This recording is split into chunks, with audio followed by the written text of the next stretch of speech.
একজন ভাই আমার কাছে কমেন্ট করছে সৌদি আরবে আল বারাকা কোম্পানি কেমন।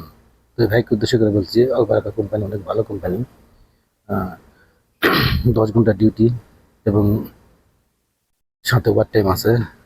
যদি আপনি প্লাস্টার, কার্পেন্টার, প্লাম্বার, ইলেকট্রিশিয়ান, হ্যাঁ, এসব যদি হন, তাহলে আপনার মানে এসবের টেকনিশিয়ান যদি হন আপনি, যেটাকে মিস্ত্রি বলে, সবাই মিস্ত্রি হলে আপনার বেতন হচ্ছে 1800 রিয়াল হবে এবং প্লাস 200 টাকা খাবারের হবে এবং 10 ঘন্টা ডিউটি এবং তারপরে যা হবে ওভার টাইম।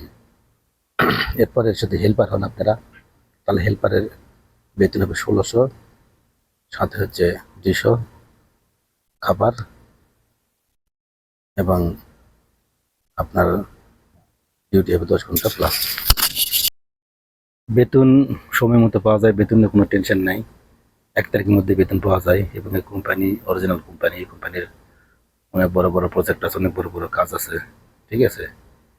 তো এই কোম্পানিতে আসতে পারেন। তো এই কোম্পানি বেশিরভাগ ভিসা হচ্ছে ইন্ডিয়া থেকে ছাড়ে, বাংলাদেশ থেকে দেখতে হবে, দেখলে আপনারা ই করতে পারবেন। আবার এই কোম্পানির মার্কেট আছে, মানে শপিং মার্কেট, সেখানে ডিউটি করতে পারবেন। বিভিন্ন কনস্ট্রাকশন সেকশন আছে, হ্যাঁ। শপিং মার্কেট বলতে যেমন আপনারা হাইপার যেগুলো মার্কেট থাকে, এরকম মার্কেট আছে, ঠিক আছে। সেখানে ক্লিনার হিসেবে কাজ করা যায়, শিক্ষিত দেখলে আরো ভালো পদে, সুপারভাইজার পদে থাকতে পারবেন। হ্যাঁ, এরকম নানান ধরনের পদ আছে।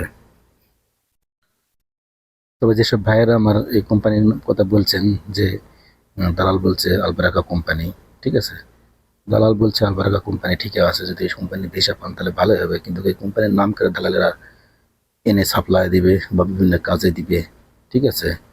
বলবে একটা হবে আর একটা, ঠিক আছে।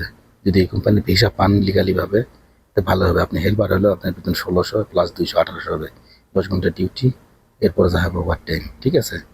এবং আপনি টেকনিশিয়ান হলে কাজ জানা থাকলে আপনি ডেলিগেট দিবেন, যে কোনো ইয়েতে বাংলাদেশ ইন্টারভিউ দিবেন, দিয়ে সেখানে ই করতে পারলে, আপনি পাস করতে পারলে সেখান থেকে আপনি টেকনিশিয়ান হিসেবে আসলে বেতন আপনার আরও ভালো হবে।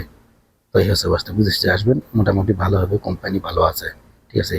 সবচেয়ে এই কোম্পানির মধ্যে সবচেয়ে কাজ জেনে আসবেন ভালো হবে কোনটা, সেটা হচ্ছে ইলেকট্রিশিয়ান এর কাজ জেনে আসলে ভালো হবে। এরপর আপনার প্লাস্টারের কাজে যারা রাজমিস্ত্রি তারা আসতে পারে, সমস্যা নেই প্লাস্টারের কাজে, ঠিক আছে। প্লাম্বার আছে, স্কিল ফিক্সার আছে, এগুলো তো আছেই, ঠিক আছে। এসি টেকনিশিয়ান আছে, এসি ঠিক করতে পারলে, ঠিক আছে। এইরকম আসলে ভালো মানের বেতন, ভালো কাজ পেতে পারেন। তো এই হচ্ছে অবস্থা, সবাই ভালো থাকবেন, সুস্থ থাকবেন। আসসালামু আলাইকুম।